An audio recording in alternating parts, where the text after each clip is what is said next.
feeling her spirit hovering close tonight. I finished college, got a good job, and I've made a nice home for little Lovey, all tidy and cheery, with flowers on the table like you taught me. I want so much to be a good mother. She rested her chin on her knee with a ragged sigh as the longing from the dream resurfaced. So tell me, Miss Lovey, why don't I feel that I am, or content? I'm still like that turtle in my dream, swimming towards some place I can't seem to get to. A high-pitched cry shattered her thoughts. Mama! Toy's gaze darted toward the call. Her young daughter sat a distance from the shoreline, surrounded by colorful plastic buckets and spades. Her long blonde hair fell in salt-stiff streaks down her back as she bent over on hands and knees before the crude beginnings of a sandcastle. What do you want, little Lovey? Mama, come help me with my castle. Toy sighed, sorely tempted. I'm working, honey. You're always working. She saw a scowl flash across little Lovey's face before she ducked her head and went back to her digging. Mingled in the muffled roar of the ocean, she heard Olivia Rutledge's voice in her mind. Stop what you're doing and play with your child. Toy desperately wanted to play with her and enjoy each precious fleeting moment with little Lovey. She felt an all-too-familiar twinge of guilt and paused to allow her gaze to linger on her daughter. Little Lovey was carefully molding another tower with her chubby hands. That child was happiest when she was at the seaside, Toy thought, her heart pumping with affection. Whether collecting shells, digging castles, or rollicking in waves, as long as she had her toes in the sand, she was content. She was only 5 years of age, yet little Lovey was so much like Miss Lovey Rutledge that Toy sometimes believed the old woman spirit had returned to settle in her namesake. For Toy, the sun rose and set on her child, and it was for her child's future that she gathered her discipline. Let me finish this report, she called back. Then I'll come help you finish that sandcastle.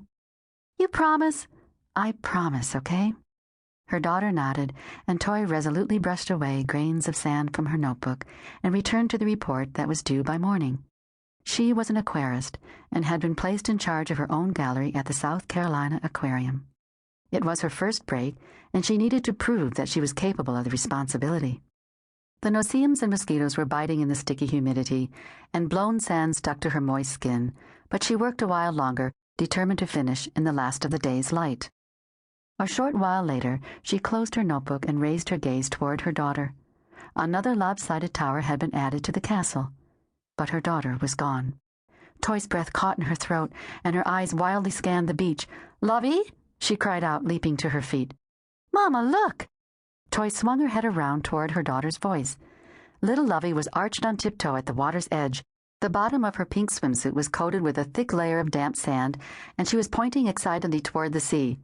Toy ran across the beach to grasp hold of her daughter's slender shoulders. You know you're not supposed to go near the water, she scolded, even as her eyes devoured her child and her hands gently wiped sand from her face.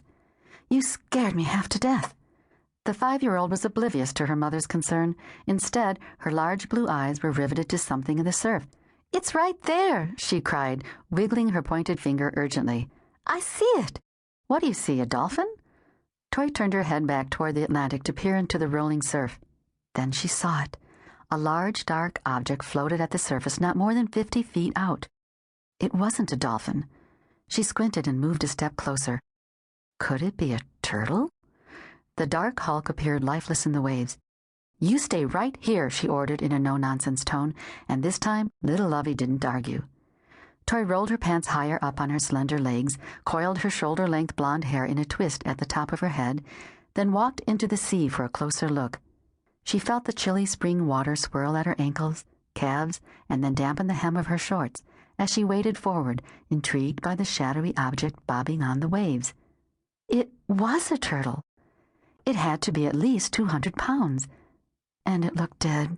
What a pity, she thought, and she wondered if this was a nesting female holding eggs. It was always a shame to lose an adult turtle, but to lose a nesting female was a tragedy. The loss was one of generations. A wave carried the turtle closer, and Toy's stomach clenched at the sight. It looked like she'd been floating for a long time. She was badly emaciated, and the shell was dried and covered from tip to tip with barnacles. Poor Mama, she muttered. There'd been too many dead turtles washing ashore in the past few years. Barnacle bills, the turtle team called them.